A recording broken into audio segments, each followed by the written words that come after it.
ಮಹಾಮಳೆಯಿಂದ ಮಂಗಳೂರಲ್ಲಿ ಹಲವು ಅವಾಂತರ ಸೃಷ್ಟಿಯಾಗಿದೆ. ನೇತ್ರಾವತಿ ನದಿ ರಭಸಕ್ಕೆ ಕೊಚ್ಚಿ ಹೋದ ಸಂಪರ್ಕ ರಸ್ತೆ. ಬಂಟ್ವಾಳ ತಾಲೂಕಿನ ಪಾಣೆಮಂಗಳೂರು ಬಳಿ ರಸ್ತೆ ಕಡಿತ ಆಗಿದೆ. ಪಾಣೆಮಂಗಳೂರು ಬಂಟ್ವಾಳ ಸಂಪರ್ಕ ಕಲ್ಪಿಸುವಂತಹ ರಸ್ತೆ ಇದು. ರಸ್ತೆ ಕೊಚ್ಚೋಗಿದೆ. ಅಪಾಯದ ಮಟ್ಟ ಮೀರಿ ನದಿ ಹರಿತಾ ಇದ್ದು ರಸ್ತೆಗಳು ಕೊಚ್ಚೋಗಿದೆ. ದೃಶ್ಯದಲ್ಲಿ ನೋಡ್ತಾ ಇದ್ದೀವಿ. ಪಾಣೆಮಂಗಳೂರು ಸೇತುವೆಯ ಬಳಿಯೂ ಸಹ ಕೊಚ್ಚಿ ಹೋಗಿದೆ ಮಣ್ಣು.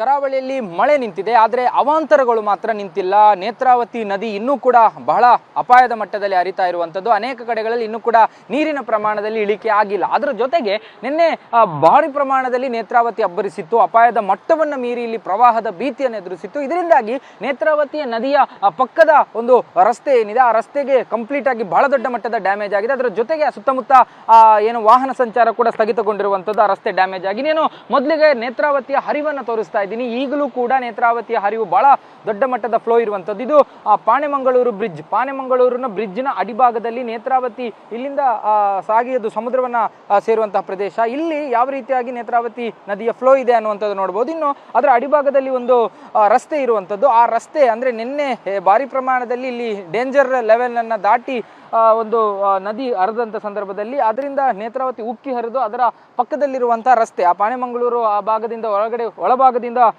ಬಿಸಿ ರೋಡ್ ಬಂಟ್ವಾಳ ಪೇಟೆಗೆ ಹೋಗುವಂಥ ದಾರಿ ಇದು. ಈ ದಾರಿಯಲ್ಲಿ ಯಾವ ರೀತಿಯಾಗಿ ಡಾಮರ್ ಕೊಚ್ಚಿ ಹೋಗಿದೆ ಅನ್ನುವಂಥದ್ದು, ಅಂದರೆ ಪ್ರವಾಹದ ಆ ಒಂದು ನೆರೆಯ ಭೀಕರತೆ ಯಾವ ರೀತಿಯಾಗಿತ್ತು ಅನ್ನುವಂಥದ್ದನ್ನು ಇವತ್ತು ಅದು ಸಾಕ್ಷಿಯಾಗಿ ಕಾಣ್ತಾ ಇರುವಂಥದ್ದು. ಅದರ ಸುತ್ತಮುತ್ತ ಇರುವಂಥದ್ದು ಮತ್ತು ಇಡೀ ಆ ಡಾಮರು ರಸ್ತೆಯನ್ನು ನೀವು ನೋಡ್ತಾ ಹೋದ್ರೆ ಇಲ್ಲಿ ಡಾಮರು ರಸ್ತೆ ಇತ್ತು ಅನ್ನೋದಕ್ಕೆ ಯಾವುದೇ ರೀತಿಯಾದಂಥ ಕುರುಹುಗಳು ಕೂಡ ಉಳಿದಿಲ್ಲ. ಬಹುತೇಕವಾಗಿ ಆ ನೀರಿನ ಬಹಳ ರಭಸವಾದ ಫ್ಲೋ ಏನಿದೆ, ರಭಸವಾದ ಫ್ಲೋಗೆ ಕಂಪ್ಲೀಟ್ ಆಗಿ ಡ್ಯಾಮೇಜ್ ಆಗಿದೆ. ಈಗ ಯಾವುದೇ ವಾಹನಗಳಿಗೂ ಕೂಡ ಇಲ್ಲಿ ಸಂಚಾರ ಮಾಡ್ಲಿಕ್ಕೆ ಆಗ್ತಾ ಇಲ್ಲ. ರಸ್ತೆ ಕಂಪ್ಲೀಟ್ ಕೊಚ್ಕೊಂಡು ಹೋಗಿರುವಂತ ಕಾರಣದಿಂದ ಆ ಭಾಗದಲ್ಲೂ ಕೂಡ ವಾಹನ ಸಾಲುಗಟ್ಟಿ ನಿಂತಿದೆ. ಈ ಭಾಗದಲ್ಲೂ ಕೂಡ ಒಂದಷ್ಟು ಜನ ಇಲ್ಲಿಗೆ ಬಂದಂತವರು ಅಲ್ಲಿ ವಾಪಸ್ ಹೋಗ್ಲಿಕ್ಕೆ ಸಾಧ್ಯ ಆಗ್ತಾ ಇಲ್ಲ. ಈ ಒಂದು ಸೇತುವೆಯನ್ನು ಬಳಸಿಕೊಂಡು ಅನೇಕ ಜನ ಬಂಟ್ವಾಳ ಪೇಟೆಗೆ ಹೋಗ್ತಾ ಇದ್ರು. ಈಗ ಪೇಟೆಗೆ ಸಂಚಾರ ಸ್ಥಗಿತಗೊಂಡಿದೆ. ಇನ್ನೂ ಕೂಡ ನೀರು ಹರಿತಾ ಇದೆ, ನೀರು ಕೂಡ ಕಡಿಮೆ ಆಗಿಲ್ಲ. ಅದರ ಜೊತೆಗೆ ಇಲ್ಲಿ ನೋಡಬಹುದು ನೀವು ಆ ಫ್ಲೋ ಬ್ರಿಡ್ಜಿನ ಆ ಅಡಿಭಾಗದಲ್ಲಿ ಒಂದು ಕಾಂಕ್ರೀಟ್ ಪಿಲ್ಲರ್, ಅಂದ್ರೆ ಬ್ರಿಡ್ಜ್ಗೆ ಸೇತುವೆಗೆ ಹಳೆಯ ಮತ್ತು ಹೊಸ ಸೇತುವೆ ಎರಡು ಸೇತುವೆಗಳಿರುವಂಥದ್ದು.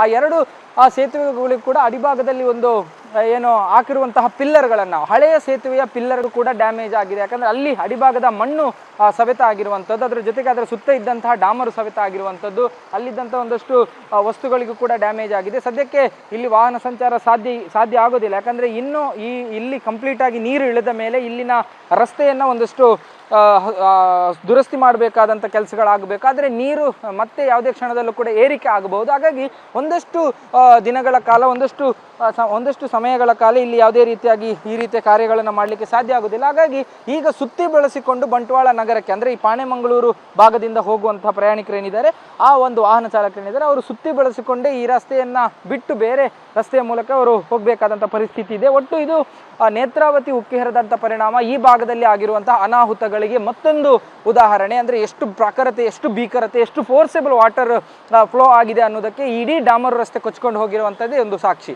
ಕ್ಯಾಮ್ರಾ ಪರ್ಸನ್ ಅಶೋಕ್ ಜೊತೆ ಭರತ್ರಾಜ್, ಏಷ್ಯಾನೆಟ್ ಸುವರ್ಣ ನ್ಯೂಸ್, ಮಂಗಳೂರು.